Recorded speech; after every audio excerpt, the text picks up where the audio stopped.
구약 성경 287페이지 전후 신명기 16장 9절에서 12절 말씀입니다.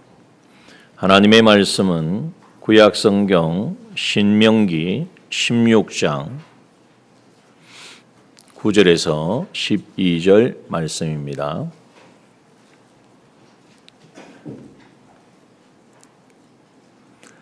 하나님의 말씀 신명기 16장 9절에서 12절 말씀 봉독합니다.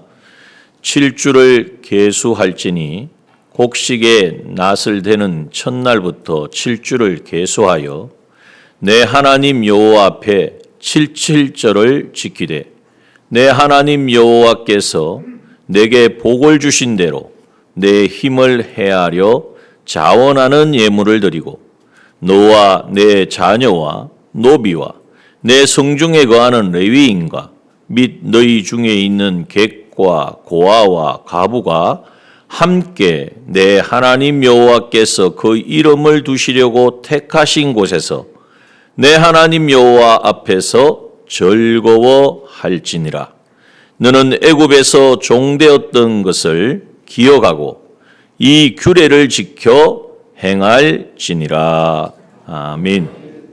예, 오늘 주일은 우리가 광고드린 대로 맥주 감사 절기로 지키는 주일입니다.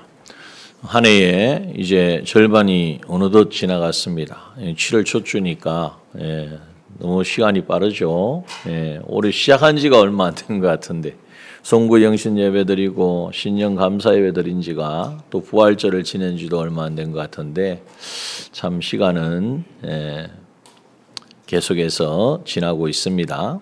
그러나 우리는 지나가는 시간만 보고 물 흐르는 거 구경하듯이 이렇게 있는 것이 아니라 그 시간들을 통하여서 오늘 우리에게 어떤 길을 걷고 어떤 삶을 살기를 원하시는지 오늘 우리 말씀을 통하여서 깨닫기를 원합니다. 특별히 이 맥주 감사 절기는 구약 이스라엘 백성들이 지켰던 그 절기를 기초로 하고 있습니다. 우리가 잘 아는 대로 애굽에서 출애굽할 때에 어린 양의 피로 구원함을 받은 그것을 기념하는 유월절과 더불어 지키는 7일간의 무교절, 그리고 이스라엘 백성들이 이제는 처음 오늘 이제 나오는 말씀이죠. 77절이라고 해서 맥주의 처음 곡식을 농사지어서 처음 맺은 곡식을 거둬들이면서 감사함으로 드리는 이 맥주절, 맥주의 초실절, 오늘도 말씀하고 있습니다. 그리고 이제는 마지막 모든 해를 다 마치고 이 농사를 다 마치고 이제는 모든 것을 거두어서 드리는 가을에 드리는 수장절, 이렇게 출애굽기 34장에 말씀하고 있습니다. 이 모든 절기를 다 포함합니다. 오늘은 특별히 우리가 이 세 절기에 대해서는 너무나 잘 아시죠. 6월절의 은혜는 우리를 구원하신 은혜를 우리에게 알려주시는 것이고, 이제는 이 맥주절, 초실절, 이 모든 것은 구약 신약에서는 오순절이 되어지거든요. 하나님의 말씀으로 이스라엘 백성들이 출애굽에서 50일 만에 이제는 시내산에서 하나님의 율법을 받습니다. 그래서 말씀을 주시고, 또 신약에서는 예수님이 이제는 성천하시면서 몇 날이 못 되어 이제는 아버지의 약속하신 것을 기다리라 할 때의 오순절에 성령이 강림합니다.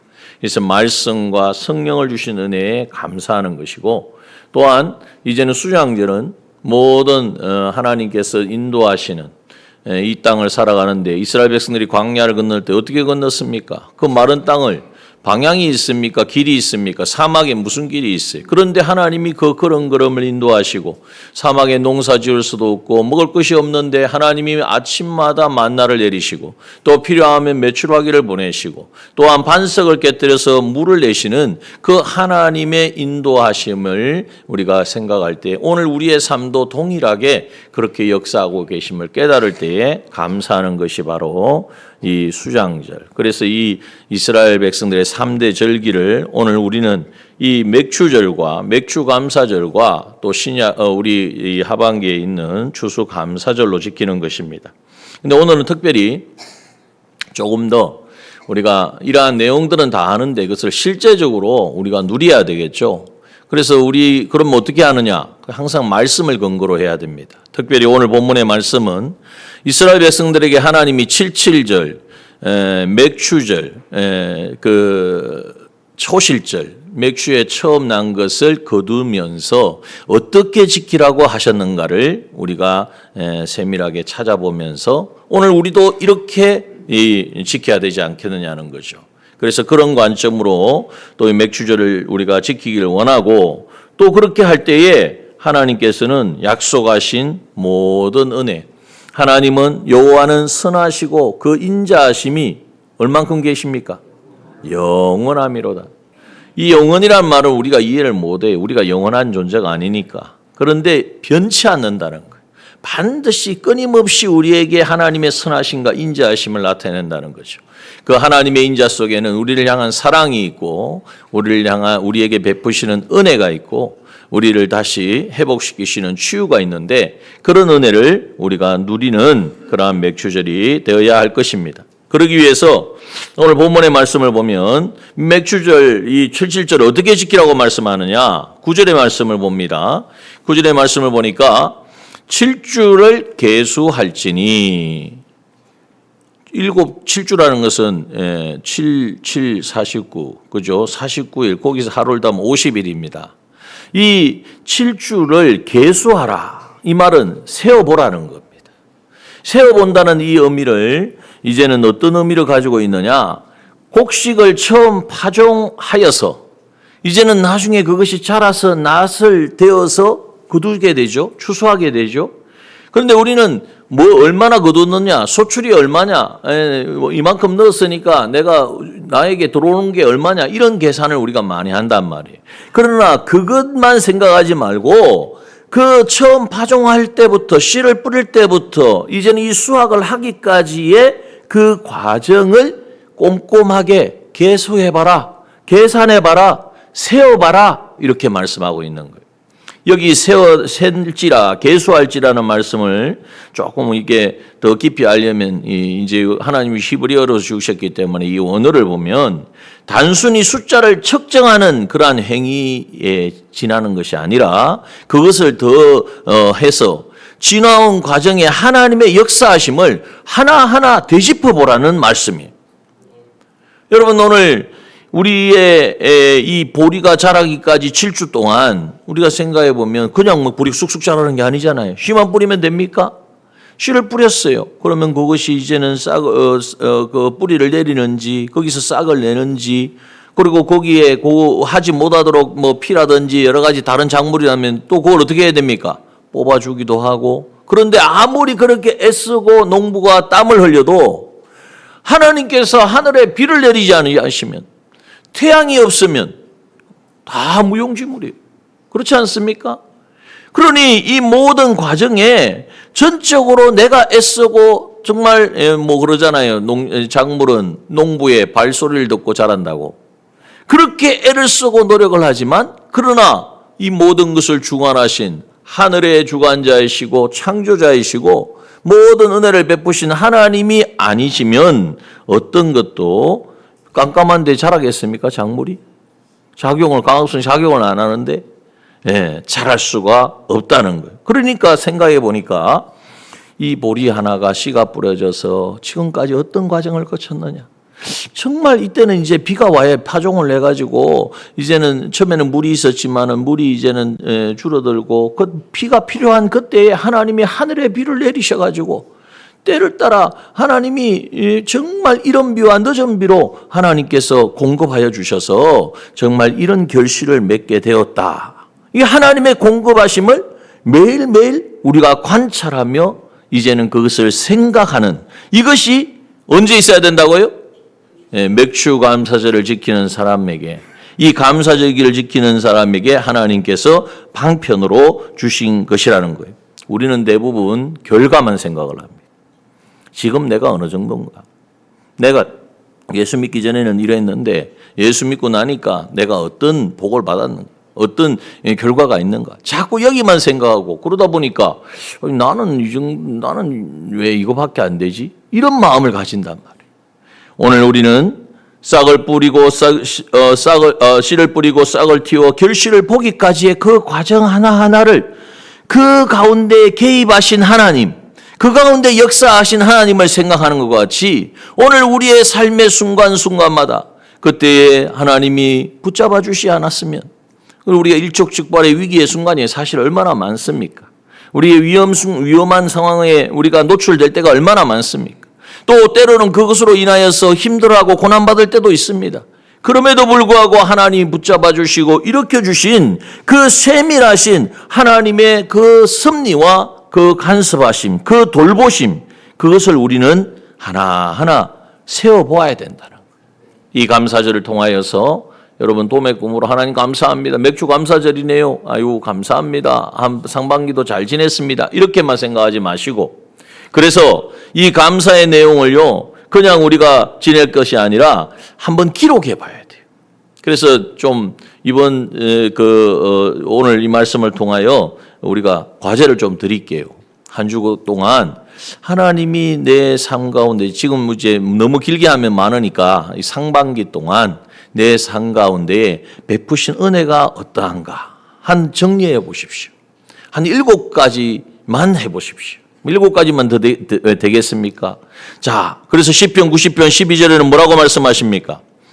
우리에게 우리날 계수함을 가르치사 지혜의 마음을 얻게 하소서. 물론 우리날 계수함이라는 것은 이제는 내가 이 땅에 얼마나 있을까 이런 계산도 있지만 지금까지 내 삶에 개입하시고 역사하시는 하나님을 한번 계산해 봐라. 세어보라는 거예요. 그럴 때에 우리 가운데는 정말 하나님에 대한 신뢰가 마음속에 이제는 넘쳐 흐를 것이고, 결국 이게 내 힘이 아니라 내가 노력했기 때문에 땀 흘렸기 때문에 이루어진 것이 아니라 전적으로 하나님이 함께 하시고 개입하지 않았으면, 그걸 가르쳐서 뭐라고 그럽니까? 주의 은혜가 아니면, 주님의 은혜가 아니면 내가 아무것도 할 수 없는 자라는 것을 고백하게 된다는 거예요. 우리 직장에서 어떤 사업에 큰 프로젝트가 있어서 그것을 어떻게 하든지 애써서 성취를 했습니다. 그러면 내가 한 것으로 생각하고 착각하기가 쉬워요. 그것이 아니라 지혜를 주신 분도 하나님이고, 그 상황과 환경과 여건을 만들어 주신 분도 하나님이고, 그 상대편의 마음을 간섭하여 주신 분도 하나님이고, 맞습니까? 네. 여러분, 우리가 하나님이 그저 하늘에만 계신 분이고 우리가 어떻게 하나 이렇게 보시는 분으로 생각하면 안 돼요. 우리의 삶 속에 세밀하게 간섭하시고 개입하셔서 역사하시는 분이라는 것을 우리는 분명히 알아야 돼요. 우리 한 학기 마치면 뭐합니까? 아이들, 자녀들 두신 분들은 성적표 가져오잖아요. 그죠? 다 그날만 기다려. 성적표만, 요즘은 문자로 오는지 모르겠어요. 어쨌든 성적표만 오면 그거 가지고 야 잘했냐 못했나, 너 왜 이 점수 이밖에 안 돼, 이렇게 우리가 생각한단 말이에요. 그런데 생각해 보면 자녀가 한 학기 동안 아무 어려움 없이 탈 없이 무사히 이렇게 학업을 마치게 하신, 누가 하셨습니까? 이거는 우리가 일상이라고 생각하잖아요. 당연한 것이 하나도 없습니다. 하나님께서 은혜 주시고 건강 주시고 지혜 주시고 성적은 조금 떨어질지언정, 그럼 또 열심히 내면 되죠. 하나님이 너와 함께한다. 하나님께서 너는 하나님의 자녀야. 여러분, 오늘 우리가 이러한 하나님의 하신 역사에 대하여 이 결과만 보고 자꾸 생각을 하는 거예요. 우리가 다 그런 것 같아요. 우리는 결과보다는 하나님 뭐 하시라고요? 7주를 계수해봐라. 지금 네가 마지막 이제 7주가 돼서 수확을 했으니까 얼만큼 수확했냐 한번 계산해봐라, 이런 말씀 안 하셨어요. 7주 동안 씨를 뿌려서 곡식에 낫을 대는 그때까지를 다 계수하여 보라고 말씀하여 주셨습니다. 계수를 하다 보면 뭐가 나오겠습니까? 감사밖에 안 나옵니다. 하나님, 전적으로 하나님의 은혜입니다. 하나님이 하셨습니다. 그 순간에 하나님이 붙잡아 주시지 않았으면, 그때 내가 나는 이런 생각을 하고 있었는데 하나님이 이런 지혜를 주시지 않았으면 지금 어떤 결과를 맺었을까? 여러분, 그래서 이러한 부분들을 계수하라는 말씀 속에는 한번 기록해 보라는 말씀도 있는 거예요. 그냥 마음속으로만 생각하지 마시고, 아까도 말씀드린 것처럼 여러분 주신 은혜와 그 인도하심을 계수하는 시간, 감사하는 시간, 이렇게 하면요, 우리의 감사가 더욱 많아집니다. 평소에도 우리가 감사할 때 주로 어떻게 감사합니까? 내 생각대로 되었을 때에, 막 사고를 일어날 뻔했는데 거기서 피했을 때, 이렇게 우리가 그럴 때만 내가 만족할 때만 감사한단 말이에요. 그것이 아니라 항상 우리의 감사는 언제 감사합니까? 언제 감사하죠? 범사에 감사라. 이런 그리스도 예수 안에서 너희를 향하신 하나님의 뜻이라 그랬어요. 이게 하나님, 범사의 모든 일에 감사할 수 있는, 어떻게 보면 어려움을 당할 수도 있습니다. 고난을 당할 수도 있습니다. 그 가운데도 감사할 수 있는 게 어느 날 갑자기 나오는 게 아니에요. 나 교회 다니니까 감사해야지. 천만에 그렇지 않아요. 이 감사는 항상 계수하고 세어보는 이 훈련을 통해서 이 감사의 근육이 단단해지고, 그래서 이 힘 가지고 이제 우리의 올해를 계산한다면 남은 하반기, 이제 오늘 7월이 시작됐지 않습니까? 하반기에도 영적으로 승리하는 어떤 상황 속에서도 범사에 감사하라 하신 말씀에 우리가 순종하여서 그 순종이 아니라 감사가 저절로 나와져서 하나님의 뜻을 이루어드리는 저와 여러분 되어지기를 소원합니다. 시편 103편 2절 말씀을 보세요. 한번 읽어봅시다. 시편 103편 2절 시작. 내 영혼아 여호와를 송축하며 그 모든 뭘요? 은택을, 하나님이 우리에게 주신 은혜와 우리에게 허락하신 모든 하나님이 공급하심을 잊지 말라. 기억을 해야 잊지 말죠. 그죠? 예, 그래서 첫 번째, 우리의 삶에 상막인 동안 내 삶에 임하신 하나님의 그 은혜에 대한 감사의 제목을 몇 가지요? 몇 가지요? 7가지로 한번 이렇게 정리를 한번 이렇게 해보십시오. 이번 한 주간 동안 과제로 내드립니다. 두 번째, 하나님께서 우리에게 이 77절 맥주절을 어떻게 지키라고 말씀하냐. 10절에 보면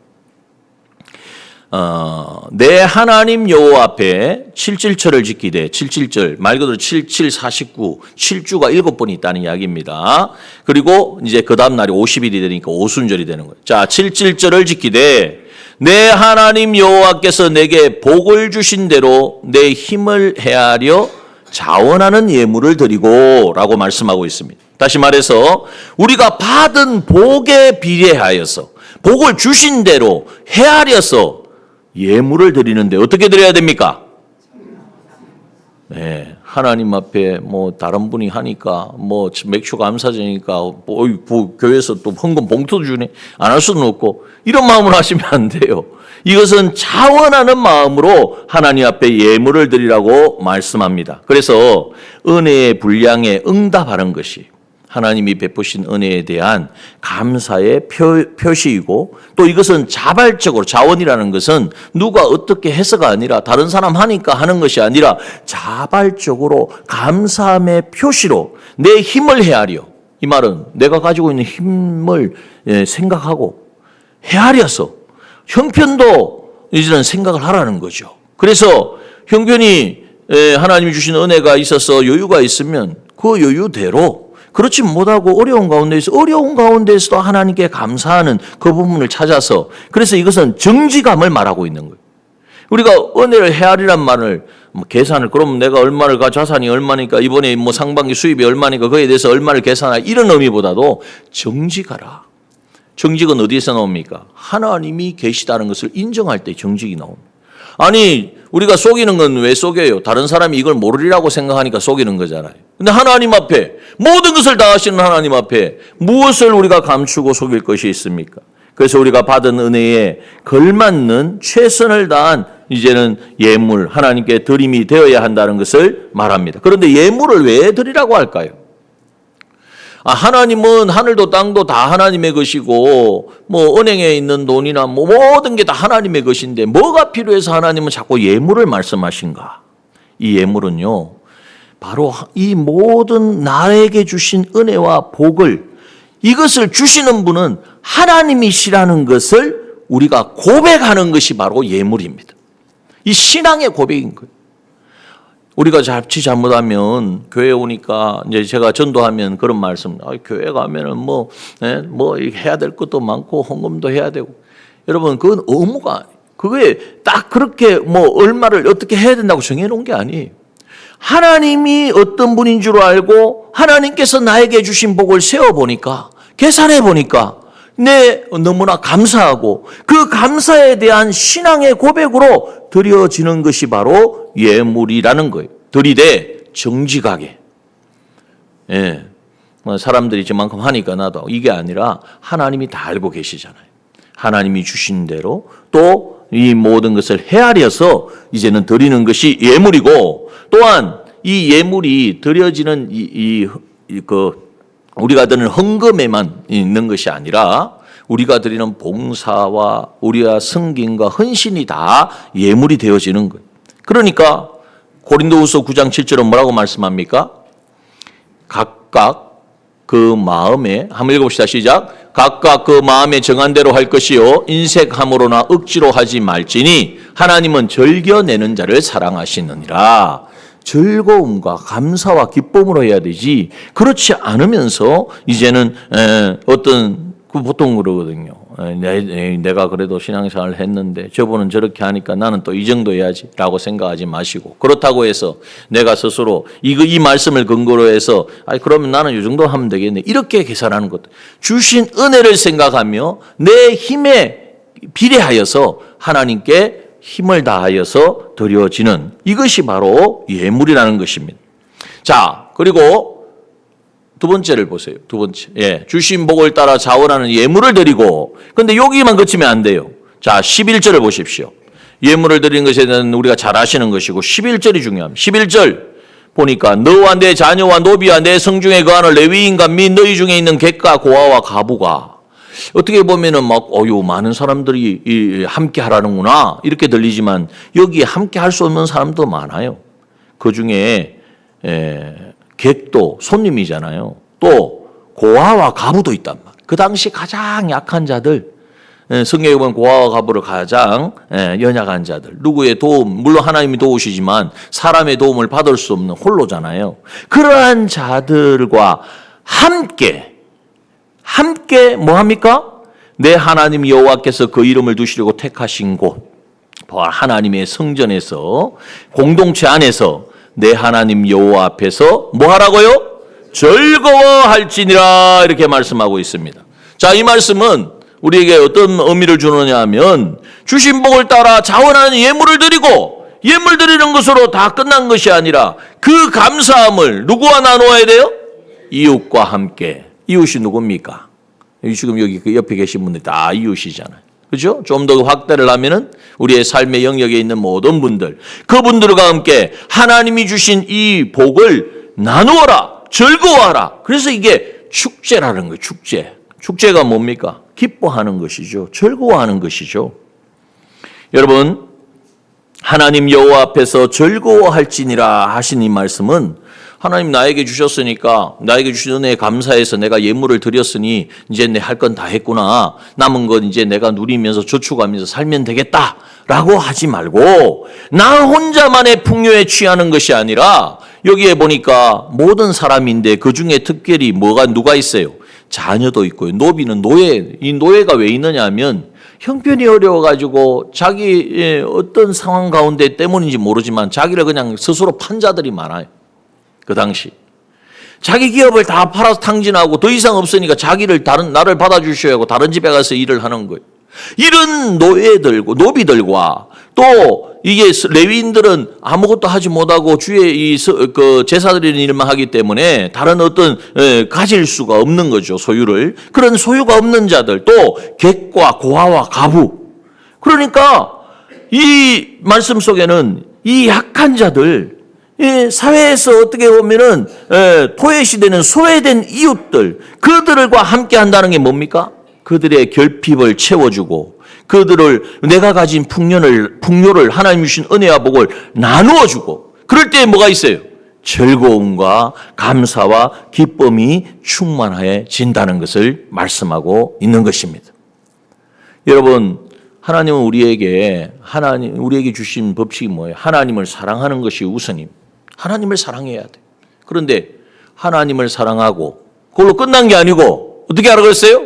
내 이웃을 내 몸과 같이, 너가 너 자신을 챙기고 정말 위하고 이렇게 살피는 것처럼 내 이웃을 내 몸과 같이 어떻게 해요? 왜 이렇게 자신들이 없으십니까? 사랑할지니라. 여러분, 주님이 이 사랑이 없으셨으면 우리는 구원받을 수도 없고요. 정말 우리를 사랑하신 그 사랑이 하나님 혼자 계셔도 되잖아요. 우리가 죄를 지었으니까 죄 지은 자들 다 죄의 값은 사망이다. 내가 정한 법에 의해서 다 처리한다. 이래도 아무 문제가 없습니다.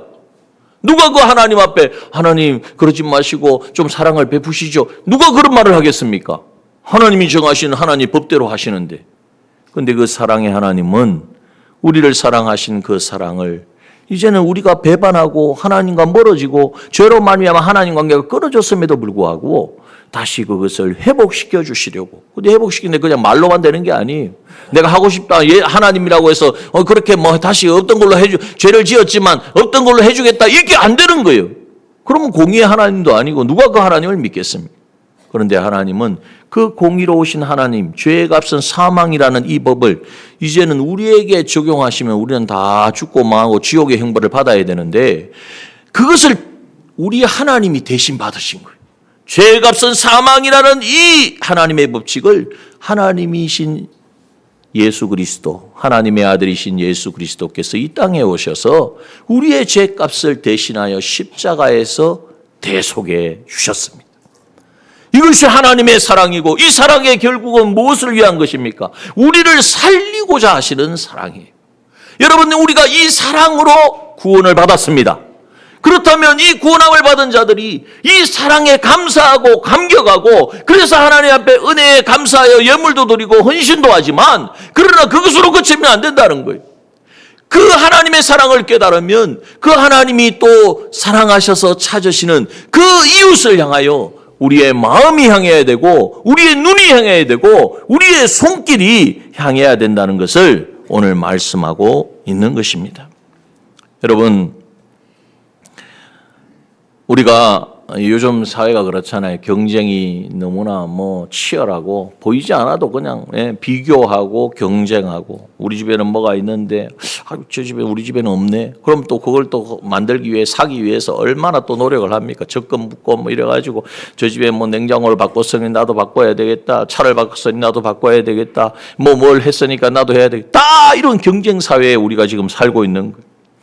그런데 거기 다 보면 나를 위한 거고 내 가족을 위한 거고 내 위신을 위한 거고 내 체면을 위한 거예요. 여러분, 그런데요, 하나님은 우리에게 그것을 요구하지 않아요. 주님 앞에 섰을 때에 내가 이 땅에 있을 때에 어떤 집에 살았는가, 뭘 타고 다녔는가, 뭘 입고 다녔는가, 하나님이 그것을 우리에게 묻지 않아요. 내가 너를 내 핏값을 주고 사고 내가 너를 이렇게 사랑하였는데 내가 너를 사랑하여서 너를 구원하여 이제는 너에게 나의 이 사랑을 받아 누리며 이 사랑을 나누어 주는 삶을 살라고 했는데 그것을 얼마나 너는 실천하며 살아왔느냐. 우리 주님께서 우리에게 물으실 것입니다. 여러분, 어떻게 우리가 대답할 수 있겠습니까? 그러므로 이제는 우리가 내가 가진 것은요, 내 것이라고 생각합니다. 여러분, 내 것 있습니까? 자, 한번 손들어 봅시다. 통장에 돈이 쫙 찍혀 있어요. 내 거죠? 아무도 손댈 수 없는 비밀번호 나만 알고. 여기서 우리가 착각이 있는 거예요. 여러분, 내 것이면 내 마음대로 해야 되고 내 마음대로 하는데요. 그런데 내 것이면 영원히 내 것이 돼야 되잖아요. 세상 떠날 때에 통장에 비밀번호만 카드 한 장 들고 가면 됩니까? 아무 무용무질이에요. 그게 내 것이 아무것도 없는 거예요. 그러면 누구 겁니까? 하나님의 것을 내가 대신 하나님이 나에게 주셔가지고 맡겨주셨어요. 청지기로 맡겨주신 거예요. 그러면 그분이 원하는 뜻대로 우리가 그것을 사용해야 되죠. 그 가운데는 내가 먹을 것도 있습니다. 내가 영위할 것도 있습니다. 그러나 거기에는 반드시 하나님이 안타까워하고 돌아오기를 원하는 그 영혼을 위한 그 이웃을 위하여 쓰이기를 원하시는 그 부분도 있다는 것을 꼭 기억하시기 바랍니다. 어떤 분이 이제는 예전에는 그러지 못했는데 생각해 보니까 내가 하나님의 은혜를 받고 이렇게 말씀을 들으니까 이웃을 사랑하는데 실천하지 못한 것을 깨달았어요. 그래서 직장에서 성과급을 받아가지고 이번에 이거는 나를 위해서 할 게 아니라 정말 이웃을 위해 써야 되겠다. 그래서 이제는 독거 노인이나 또 가까운 동료나 아니면 교회의 지체들 돌아보면서 자기가 그것을 과일을 사가지고 아무도 모르게 이렇게 베푸는 거예요. 여러분, 이런 부분들이 여러분 우리가 사실 어떤 이유 때문에 꼭 이유가 있어야 되는 건 아니잖아요. 이유는 또 하나예요. 하나님이 나를 사랑하셨고 나에게 은혜 주셨고 베푸셨다라는 거예요. 그러므로 내 것이 아니기 때문에 하나님이 허락하신 조그만한 그래도 계산을 잘해야 돼. 나는 뭐 아무것도 더 뭐 빚내가지고 하면 안 되겠지 않습니까? 예? 내 체면 때문에 그러면 안 되고 하나님이 주신 것을 나누고 왜 그래야 됩니까? 그게 맥주절에 하라고 하신 말씀이에요. 여러분 우리 그리스도인들은 하나님의 말씀을 따라 살아가는 자들입니다. 여기 본문에 보십시오. 11절에 보니까 소외된 자들, 고아와 가부와 노비와 이제는 어떤 사람의 도움이 없이는 살아갈 수 없는 그들과 함께 내 하나님 여호와 앞에서 즐거워할지니라. 실천합시다. 그래서 이번 주에 여러분 실천하셔야 될 것이 받은 복을 나눌 수 있는 대상을 한번 정하셔가지고 작은 것이라도 선물을 해야죠. 네. 작은 것이라도 됩니다. 큰 거 아니어도 돼요. 하실 겁니까? 아니, 절반도 안 하시네. 자, 한번 실천에 도전해 봅시다. 예, 우리가 감사절을 지킨다는 거. 하나님 말씀대로 사는 거예요. 그러면 하나님이 보시고 그냥 계시겠습니까? 그래 하시죠. 세 번째입니다. 세 번째는 이 모든 것을 할 수 있는 근거가 어디에 있는가를 우리에게 말씀하고 있어요. 12절에 보니까 너는 애굽에서 종되었던 것을 기억하고 이스라엘 백성들이 애굽에서 종살이를 했거든요. 400년이 넘도록 종살이 했으니까 그냥 종인 거예요. 노예인 거예요. 물건과 같은 거예요. 예? 애굽에 가면 이집트에 가면 지금도 피라미드가 있고 이거 뭐 정말 불가사의한 일이다. 사막 한가운데 이런 큰 건물이 있다니 큰 뭐든 그 구조물요 다 보면은요 이스라엘 백성들의 피가 거기에 피와 땀과 그 희생이 거기에 있는 거예요. 그렇게 노예살이 얼마나 고달픕니까?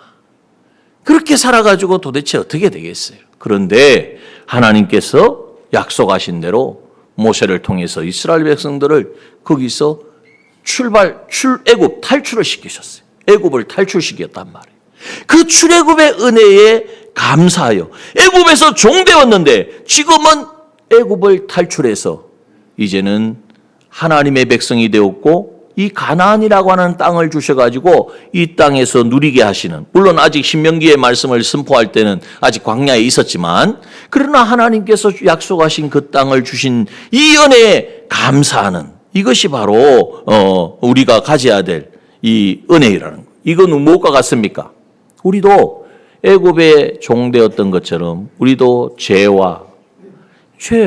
아담마가 지은 죄가 우리 안에 와가지고 우리에게 그대로 유전이 돼가지고 우리 안에 원죄가 있잖아요. 나를 위해서 살구나. 다른 사람은 해를 받아도 나는 살아야 되겠다. 이게 바로 죄란 말이에요. 하나님 관계가 끊어지니까 내 힘으로 살려고 하는 거예요. 그게 되지도 않는데. 하나님의 법은 필요 없어. 내가 나의 하나님이 되어서 내가 결정한 대로 내 인생 내 거니까 내 마음대로 살아야 되겠다는 이것이 우리 가운데 가득 차고 그 결과는 뭡니까? 죄의 삭선 사망이기 때문에 결국 망하고 죽고 영원한 지옥의 형벌을 면할 수 없었던 우리들. 그런데 이 죄를 우리에게 넣어준 이 마귀는요 끊임없이 우리를 미혹하고 유혹하고 넘어뜨리고 그래서 결국 사망으로 이끄는데 이 죄와 마귀와 사망의 종되었던 우리를 거기서 우리를 죄의 문제를 해결해 주. 그냥 말로 하는 게 아니에요. 아유 뭐 내가 뭐 너는 죄 사해 주고 너는 마귀에게 해방을 주고 너는 죄와 사망을 상에서 건져서 너는 천국으로 인도하고 말로만 되는 게 아니에요. 이거는 실제로 이 법을 이행해야 되는 거예요. 죄의 삭선 사망이라고 하신 이 법을 이제는 우리에게 적용하지 않고 이것을 대신 당하시기 위하여 하나님이 인간의 몸을 입고 이 땅에 오셨습니다. 그분이 누구십니까? 예수 그리스도. 그 예수 그리스도께서 이 땅에 오셔서 나의 죄를 다 짊어지고 십자가에 못 박혀 죽으심으로 내 죄값을 또 하나님 앞 죄만 없으면 되는 게 아니라 하나님 앞에 나아가려면 의로움이 있어야 되는데 내가 순종해야 될 그 순종을 예수님이 온전히 순종하셔서 죽으시기까지 순종하시고 하나님과 하나 되어진 이 생명을 우리에게 주신 거예요. 이러므로 우리가 이제는 구원함을 받은 거예요. 여기 말씀한 대로 애굽의 종되었던 것을 기억하라. 이 말은 네가 구원받지 않았으면 네가 지금도 죄와 마귀와 사망의 종되어서 세상 사람들과 같이 살아서 내가 주인인 줄 알고 내가 전부를 가진 것처럼 하지만, 여러분 나폴레옹 보십시오. 모든 걸 다 가졌다고 하지만 결국 일찍 세상 떠나면서 뭐래? 내가 가진 게 하나도 없다. 사람들이 빈손으로 가는 걸 보여라. 자기 손을 그냥 내보이는. 우리도 그 길을 갈 수밖에 없었는데 하나님께서 우리를 사랑하여 주셔서 애굽에서 종되었던 삶에서 우리를 건져 구원하여 하나님의 백성, 하나님의 자녀 삼으신 것을 기억하고 감사하라고 말씀하십니다. 여러분 이것이 바로 우리에게 주신 처음 사랑인 줄 믿습니다. 이 처음 사랑을 늘 감사하고 감격하고 그 은혜가, 아니 그게 어떻게 주어진, 내가 뭘 잘해가지고, 내가 뭐 뛰어난 게 있어서, 내가 뭐 하나님 앞에 이쁨 받을 수 있는 그런 은혜를 받을 수 있는 조건이 있어서요? 아무것도 없잖아요. 그럼에도 불구하고 전적인 하나님의 은혜와 사랑으로 나를 구원해 주신 그 은혜에 감사하고 기억하면요 감사가 나옵니다. 이 감사함으로 우리에게 주신 하나님의 약속의 말씀이 어렵습니까? 힘듭니까? 나에게 베푸신 은혜를 생각하면요 얼마든지 감당할 수 있습니다. 주님이 날 위하여 십자가에 살찢고 피 흘려 죽으신, 그리고 그 온전한 순종의 삶을 우리가 생각만 하면, 묵상해 보면 지금이 고난스럽고 힘들고 공고해도요 얼마든지 우리는 이겨나갈 수 있어요. 왜요? 그만큼 나를 사랑하시는 우리 하나님이, 나를 위하여 모든 것을 주신 그 주님이 오늘 나와 함께 하시는데 뭐가 두렵냔 말이에요. 이 고난, 때로는 고난 속에 있을 때도 있습니다. 어려움과 공고함 속에 있을 수도 있습니다. 오늘 우리 잘 아는 것처럼 우리 정정선 장로님 지금 고난 가운데 있습니다. 고통 가운데 있습니다. 근데 어제 제가 이게 신방을 하면서 전에도 말씀을 하셨지만, 목사님 내가 하나님께 감사합니다. 감사하다고 말씀하세요. 여러분 그 절체절명의 상황 속에서도 감사할 수 있는 그 감사는 다른 것으로, 누가 뭘 줘서 감사하는 게 아니에요. 예수 그리스도로 말미암아 우리를 구원하신 그 구원의 은혜, 그 처음 사랑, 나를 사랑하신 그 주님이 나와 함께 하시다는, 이 고난의 순간에도 나와 함께 하신다는 사실을 깨달을 때 나올 수 있는 것이 바로 감사인 줄 믿습니다. 여러분 우리 인생의 어두운 터널을 지날 때도 있습니다. 그러나 두려워하지 마십시오. 여러분 지금의 삶이 너무나 힘들고 버겁고 내가 감당할 수 없습니까? 여러분 우리 그 모든 것을 아시는 하나님, 그러나 그분은 사랑의 하나님이시고 그 모든 것에서 나를 건져주실 수 있는 분이고, 또 그것이 없어지지 않을지라도 그것을 얼마든지 믿음으로 통과하게 하실 수 있는 능력의 하나님이신 줄 믿습니다. 여러분 이 하나님이 우리와 나와 함께 하시기에 우리는 이 처음 사랑을 가지고 어떤 경제적인 위기나 관계적인 어려움이나 신앙의 어려움 가운데 있을지라도 우리는 그 가운데에 얼마든지 승리할 수 있고 통과할 수 있는 것입니다. 그러므로 이번 주간 또 말씀을 드립니다. 힘들 때마다, 어려울 때마다 종되었던 나를 구원해 주신 하나님의 그 크신 사랑을 꼭 묵상하시기 바랍니다. 그리고 거기에 나오는 감사가 넘치시고 그 감사함으로 여러분 주어진 모든 현실 상황들, 하나님이 나와 함께 하셔. 그 하나님 나를 얼마나 사랑하시는데 당신의 아들의 생명까지 내어주시면서 나를 구원하신 분이 나 몰라라, 네가 알아서 해라 하실 리가 없어요. 오늘도 나와 함께 하심을 믿고 우리가 지금 겪고 있는 모든 고난의 순간, 모든 어려움의 순간, 그 공고함의 모든 순간을 믿음으로 통과하고 모든 것은 다 주님께 맡겨드리십시오. 모든 염려를 다 주께 맡기라. 주님께 다 맡겨. 주님 알아서 해 주십시오. 주님이 책임져 주십시오. 나는 주님만 따라가겠습니다. 주님이 인도하시는 그 인도하심만 따라가겠습니다. 처음 사랑의 그 은혜만 붙잡고 나아가겠습니다. 오늘 이 걸음을 걸어서 오늘 이 맥주 감사절을 통하여서 주시는 그 은혜가 우리의 삶 가운데 늘 충만하여, 그래서 이제는 여러분 이 충만이 임하면요, 그래서 우리 이 은혜를 받으면 뭐 해야 된다고요? 지나온 은혜를 생각하셔야 돼요. 이번 주간 몇 가지요? 7가지, 감사의 점 7가지를 한번 적어 보십시오. 두 번째 뭐 해야 된다고요? 하나님 앞에 자원하는 예물을 드리고 또 그것을 이웃과 함께 나누는. 그래서 여러분 이번 주간에 뭐 하시라고요? 나눔을 한번 실천해 보십시오. 내가 있는 작은 것이라도, 과자 하나라도, 뭐 과일 하나라도 있으면, 2개 있으면 하나는 나눌 수 있잖아요. 이렇게 주변에 있는 분들과 나누는, 섬기는 일을 도전해 보시고, 또 구원하신 주님의 그 은혜를 묵상함으로 지금의 모든 공고함과 어려움과, 그런데 이 구원의 은혜를 생각해 보면 이게 나를 실패케 하는 어려움이 아니라 나를 성장케 하시고, 또 지난주에 서문화교회에서처럼 정평전과 내 믿음이 어느 정도인지 주님이 보시기에 지금은 공고하고 환난 가운데 있으나 주님이 보시기는 어떻게 보신다고요? 네가 실상은 부유한 자니라. 주님이 그렇게 일컬어 주실 수 있는 나라는 것을 발견할 수 있는 그러한 현실로 주시는 거예요.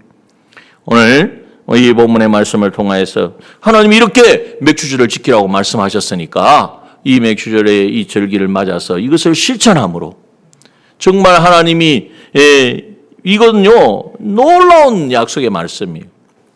하나님의 약속의 말씀을 지켜 행하는 우리에게 하나님은 정말 필요한 것으로, 꼭 있어야 되는 것으로, 꼭 우리에게 있어서는 안 되는 것은 다 제거해 주시고, 그래서 구원과 우리의 보호하심과 인도하심의 은혜를 상가운데 누리며 정말 하나님 앞에 늘 감사와 찬송의 고백 올려드리는 우리 남정의 모든 믿음의 지체들 되어지시기를 주님의 이름으로 축원합니다.